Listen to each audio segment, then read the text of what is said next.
Hello, symphony fans. I'm Susan Wingrove-Reed, the education consultant for your Anchorage Symphony Orchestra, and welcome to the season finale of Words on Music. We are super excited in the orchestra to present a stellar program to wind up a glorious season. The opening number on this concert is by a Chinese American female composer whose name is Gao Hong. She was born in China in 1964 and studied at the Conservatory of Music in Beijing, learned to play an instrument called the pipa, and became a featured player in a song and dance troupe in Beijing. She moved to the United States in 1994, where she's made a career playing traditional and contemporary Chinese music and serves as a professor of Chinese instruments at Carleton College in Minnesota. She does international concert tours as a pipa soloist. And this traditional instrument that she plays, by the way, dates back to the 2nd century. It's called the Chinese lute, shaped like a pear, a wood body with frets that go anywhere between 12 and 31 in number. It's very difficult to master. Her mom insisted at the age of 8 that she practice 8 hours a day. And that was hard for a kid. But by age 12, she was definitely a professional. She recalled, I grew up during the Cultural Revolution, so my mom wanted me to play an instrument to avoid being sent to the countryside as a laborer. Instead of high school, she went to a music pre-college and became a teacher, which is another of her lifelong passions. Plus, she evolved as a composer.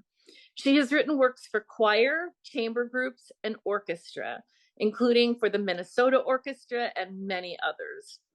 She said, I love teaching more than anything, and music is not just composing, it's building a bridge. I want to use the music as a common ground.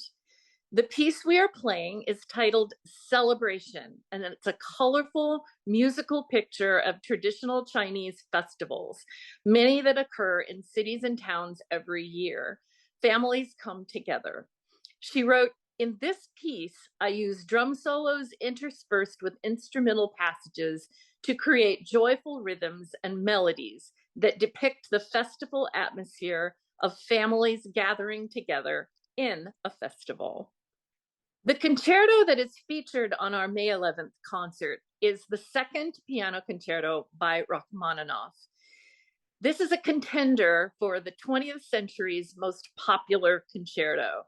It has lush, gorgeous harmonies and emotional melodies, plus a fascinating history. Rachmaninoff was an incredible musician, pianist, composer, and conductor. Russian born, his family went back for generations. At the age of 9, he enrolled at the Moscow Conservatory. Unlike Jiao Heng, he preferred ice skating over practicing. He started failing all his classes and doctored his report card, but a teacher let his mother know. So he ended up with a piano teacher named Nikolai Zverev, who taught at the same conservatory that he was attending. But he imposed rigid discipline on the students that he housed. So Rachmaninoff moved into his home with other students, where he was practicing 3 hours a day, beginning at 6 a.m. He became more serious, graduated early from the conservatory, had written a symphony and a piano concerto and an opera, won many awards. But the 1897 premiere of his first symphony was a disaster. It was under-rehearsed, there was a terrible conductor, and dismal reviews. Composer César Cui said, the only audience that would like this symphony would be the inhabitants of hell. Ouch. Rachmaninoff was devastated. He did not compose for 3 years. Friends were very worried about him. He moped, he drooped, he drank too much vodka. That's an anecdote from The Secret Lives of the Great Composers, a book I really love. Rachmaninoff, it was said, has himself said, a paralyzing apathy possessed me. I did nothing at all and found no pleasure in anything. Half my days were spent on a couch. He had gone to London on a tour with his first piano concerto, and the London Symphony asked for a second concerto. but he was incapable of following through on the commission. His family convinced him to see Dr. Nikolai Dahl, who was an accomplished cellist and a psychologist trained in hypnotherapy. In 1900, he had daily consultations with Dr. Dahl, first to increase his appetite and increase his sleep were the goals, but then composition. And so when Dr. Dahl asked about his personal goals, he said, I would like to write a piano concerto. So over and over, he was asked to repeat the words, you will begin to write our concerto of excellent quality. Words repeated and repeated. And Rachmaninoff recorded, although it may sound incredible, the cure really helped me. He traveled to Crimea and Italy, where he sketched Piano Concerto No. 2, completed it in December of 1900, and the premiere was in 1901, dedicated to Dr. Dahl, and it was a huge success. Rachmaninoff became engaged. He went on concert tours to the United States in 1909. Then in World War I, and following that, the Russian Revolution, he hated politics, but he knew he was unsafe due to his landowning family. So he escaped to Sweden in 1917 in a sleigh in a raging snowstorm. Then he moved to the United States, living in New York and then LA, where he stayed, performed, and wrote. I love his philosophy of music. He has stated, melody is music and the foundation of all music. I do not appreciate composers who abandon melody and harmony for an orgy of dissonance. His second piano concerto is stuffed full of unforgettable melodies, and he played the work in the United States on many tours, and audiences loved it and still love it. And he wrote ecstatically, these Americans cannot get enough of it. The piece has impeccable craftsmanship, nuanced orchestration, and is ravishingly beautiful. By the end, it's a big affirmation of life. Throughout, a wondrous exploration of the relationship between soloist and orchestra. The second piano concerto breathes with the air of Rachmaninoff's childhood. The concerto opens with evocations of the deep bells of the Orthodox Church, and the orchestra responds with a slow, stepwise chant melody. In the slow movement, we might feel the cooling breezes of Rachmaninoff's beloved family residence, Ivanovka. This steppe was like an infinite sea where the waters are actually boundless fields of wheat, rye, oats, stretching from horizon to horizon, he noted. At the estate, he found happiness and motivation, writing, the smell of the earth, mowed rose and blossoms. I could work and work hard. Every Russian feels strong ties to the soil. Perhaps it comes from an instinctive need for solitude. The finale, despite being in a minor key, brims with the crackle of electricity. And the premiere of this concerto ushered in his most productive period of his life. In the next 15 years, he would write many of his most beloved works. Annotator David Duvall succinctly outlined the flow of the piece, writing, the first movement begins with 9 chords on the piano, increasing in force as the first theme swells to great passion. The slow movement with a luscious nocturnal theme is finally spun, with an agitated middle section. The finale opens with dramatic energy, succumbing to a second theme of burning sensuality, which was pillaged by Tin Pan Alley into the song Full Moon and Empty Arms in 1940. This melody rises in triumphant glory in the orchestra as the piano madly pounds out mighty chords. Movie fans will recognize sequences which have appeared in countless films, including a wonderful scene featuring Marilyn Monroe and Tom Ewell in the classic comedy The 7-Year Itch. Stravinsky described Rachmaninoff as a 6.5-foot tall scowl. And I love that physical description of him.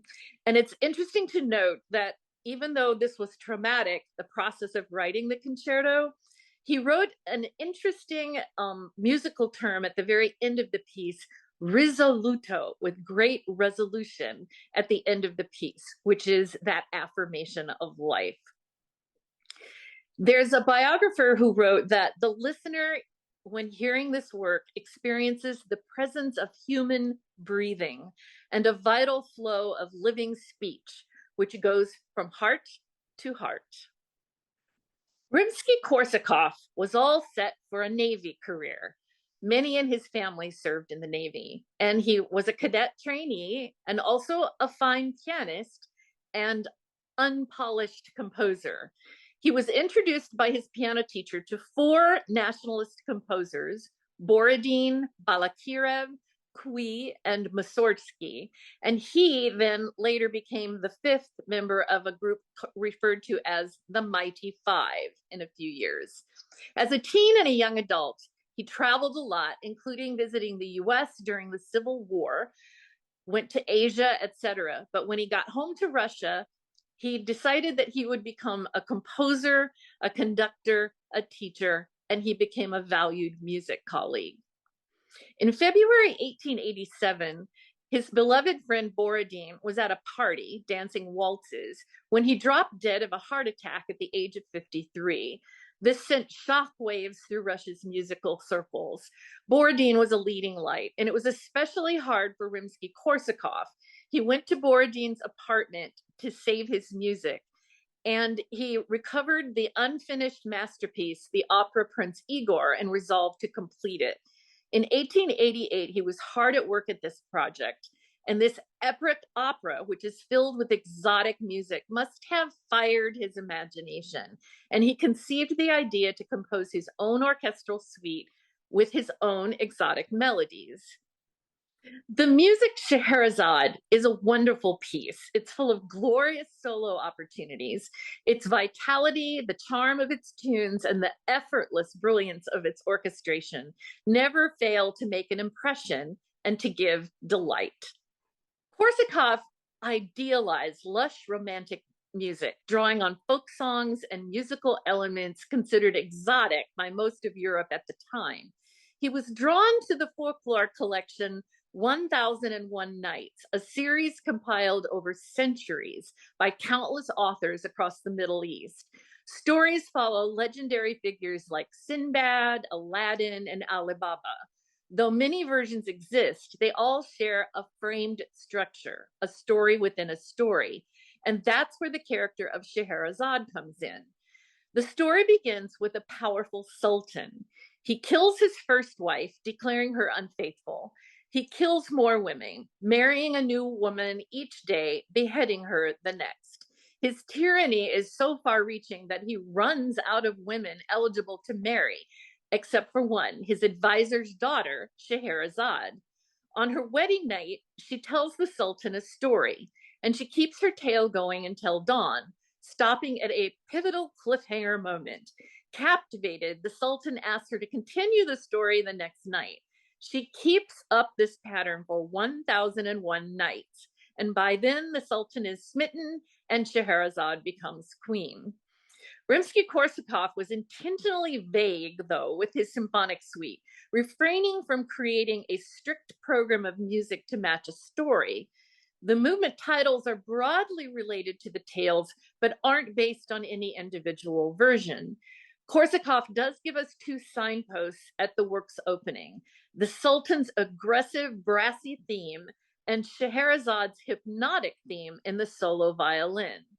Variations on these themes return throughout the work. I'd like to mention a little bit more about the literary inspiration for this masterpiece, these folk tales from Egypt, India, and Persia that include stories dating back over 1,000 years. In 1704, French translator Galland began publishing the tales of the Arabian Nights in a series of installments, beginning with Sinbad the Sailor. For most Europeans who would never experience the East firsthand, these tales provided a colorful, exotic lens through which the wonders of the Orient were viewed. The otherness of all things Eastern captured the imaginations of Westerners. In their minds, it became a magical realm tinged with mystery, the scent of foreign perfumes and spices, beguiling music, and other sensual delights. His translation created a frenzy among Europeans for all things Eastern and contributed to the rise of Turkery, an interest in the culture, art, and style of Turkish Ottoman Empire. Rimsky-Korsakov's concept of Scheherazade is a non-linear narrative. He described it as a musical kaleidoscope of images, the ocean carrying Sinbad's ship from one near escape to the next, the roguish exploits of a Calendar prince, and then the enchanting love story of a young prince with princess, possibly Aladdin and the Princess Badur, and then a vastly different ocean, now storm-tossed and deadly, which finally wrecks Sinbad's ship against the rocks. Renowned annotator Michael Steinberg aptly concludes of the piece.